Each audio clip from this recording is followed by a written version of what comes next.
Salam, belə bir suala baxaq. Mürəkkəb F-nin tam hidrolizi nəticəsində 0,25 mol gliserin və 55,5 qram doymuş bir əsaslı karbon turşusu alınmışdır. Turşu molekulunda olan hidrogen atomlarının sayını müəyyən edin.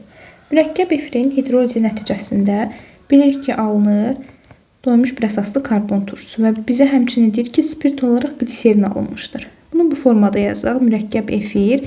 Hidroliz nə deməkdir? Yəni üzərinə su gəlirik.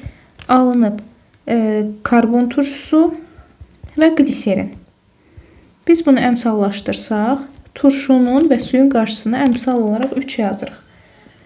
0,25 mol gliserin və 55,5 qram doymuş bir əsaslı karbon turşusu alınıb. Gliserinin molunun yuxarı hissəsində onun özünün tənlikdəki mol miqdarını yazırıq. 1 mol gliserin alınmışdır. Amma karbon turşusunun emeri nə qədərdir bilmirik. Və əmsala da vururuq 3M. Buradan hesablayıb tapacaq ki, M bərabərdir 74 olacaq. Bu oldu bizim karbon turşumuzun emeri.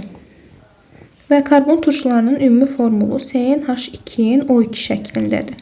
Bunun isim molekul kütləsi nəyə bərabər olacaq? 14-ün üstəgəl 32. Və biz də emeri nə tapmışıq? 74.